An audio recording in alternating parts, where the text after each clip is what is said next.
air conditioning on this 1970 280 SL. So this has been sitting for 20 years and it's getting restored. As you can see, all the new parts and the dash taken apart. Here is for you Mercedes lovers who want to see what stuff is original. So there's the original tags on it. There you go. Here's the air conditioning. So this is the old under dash air conditioning. And I got good access to the expansion valve. I don't see no evidence of a leak there. It looks pretty good. Nothing oily right there. No dust buildup. And it's an old Bear unit. So we know this is a, there we go. That's not one of, it doesn't look like one of the American aftermarket add-ons that were made by like the Mark IV or any of those other ones. There's a beautiful label. Okay, so we have a connector right there. I'm looking for rub through or anything changed. So we can see it's been painted because we can see kind of bluish paint overspray on this one. So it's not original in the first place on the paint wise. Looking at the condenser, this is the bottom of the condenser, that fins right there. So coming around and doing a visual, I already went over it. But what I do see is we have a little bit of kinkage. Look at this pipe right here. That's a little bit narrow right there. So high pressure, high velocity gas does not like kinks like that, but it's just gonna have to work for the way it's gonna work. But this is the second. This is your subcooling condenser right here. Check this out. Look at the size of this thing. So not many of you know this, but there's another condenser right inside underneath this bumper right here. So you have the regular condenser that you're all used to right there. Y'all. Hey, how you like? Hey, Zach, some of your hillbilly stuff is rubbing off on me. I'm saying y'all. Okay, so look at our connectors. Nice sharp 90s. Refrigerant flow doesn't like to make nice sharp 90s, but that's what they used. But this is the subcooling condenser. And you can see the headers up there. And it goes all the way back over here. So it goes from right here. Oh, sorry guys. So it goes from right here, that subcooling condenser goes from right here all the way over to here. And to give you a reference of my hand size, if we come back here, you can see how big this is compared to my hand. So that's a good chunking size subcooling condenser that holds a lot of liquid refrigerant in it. Let's see. So we come over here. There were some repairs done. So it looks like they had some rub throughs or starting some rub throughs, and somebody wrapped it to stop the rub throughs where the hoses were hitting right here. So here's your high pressure discharge. And you see these little tiny holes, these little perforations right here.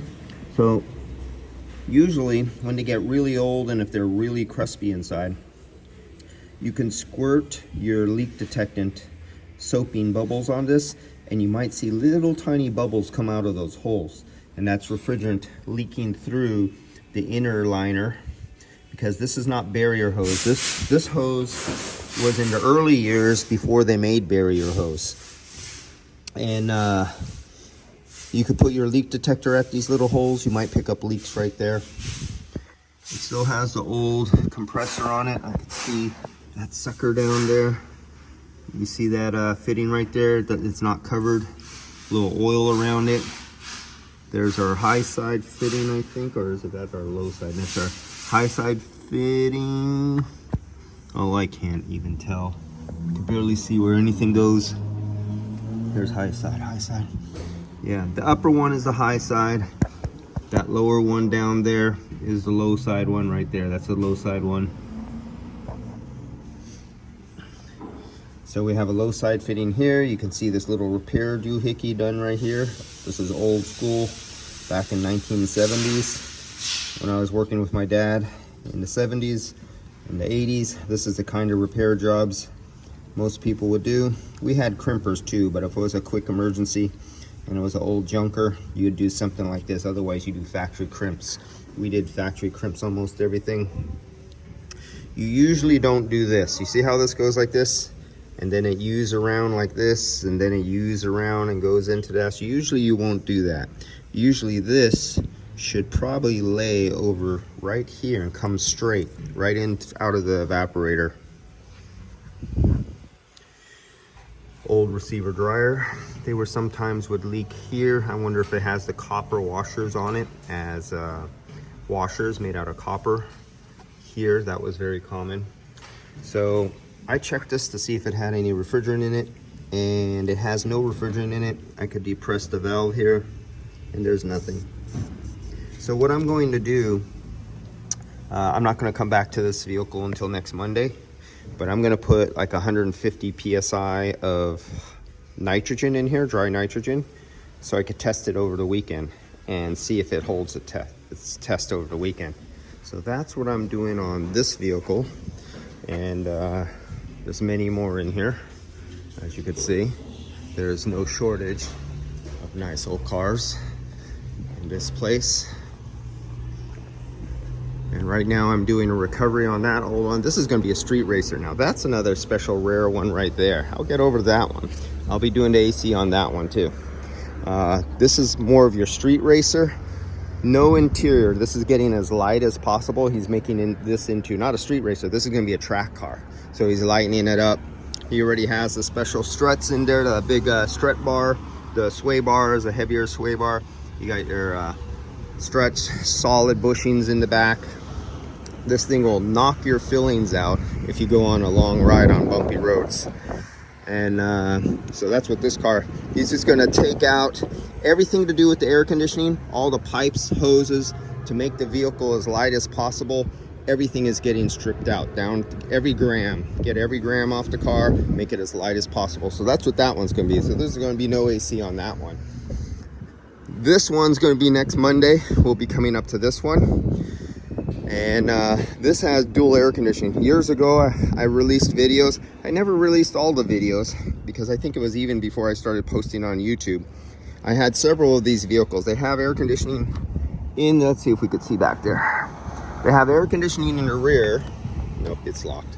I'll be doing this one Monday. Air conditioning in the front and rear, but this one, they don't want to tear into this for the air conditioning. We think the front expansion valve is plugged up, but at least it has some air conditioning coming from the rear vents that shoot forward. And they don't want to, you have to pull out the chairs, the interior, everything. It's a really big job. Parts are hard to get a hold of. And you know, you have old plastic that's going to want to break on you. You can have rubs and rattles and creaks and stuff like that. Once you tear this car apart, you own it if there's any problems. Done several of these. Now what I usually found out, you know those shops who don't believe in good evacuation and changing receiver dryers and getting all the moisture out? Well, those SOBs, those old dinosaurs who say, oh, it worked good when I get out of here. I yanked and jacked off a can in there and it worked squirt good and I got some money. Well, what happens with those jerk-offs when they do cars like this is the moisture content reacts with the refrigerant, makes it acid, and it attacks the receiver dryer on the inside. The inside of a receiver dryer is made out of steel on these cars, and it rusts and flakes, and the little flakes go down to the bottom. It gets picked up by the pickup tube, and it goes to these front and rear sometimes expansion valves and plugs them up. And so you end up without working. Well, I think you got 22 hours to pull this dash off, and then you have to pull out the entire interior, carpet, center console and everything to get that rear expansion valve right there. Especially if the hoses are leaking, you got to replace the hoses. So that's what happens to those old crusty dinosaurs who think they know it all because they've been doing something for 20 or 30 years, not thinking that moisture damages a system. So you take a car like this and you totally screw over the AC system. It's because some old Yahoo worked on it. And eventually, if you plug off both expansion valves, you stop the return of oil to the compressor and it burns out the compressor too. So that's what the old jerk offs do when they don't get out the moisture out of your car's AC system. You destroy it. Hopefully when I service this, the rear AC is still working. We'll find out. That'll be next Monday. All right, see you guys.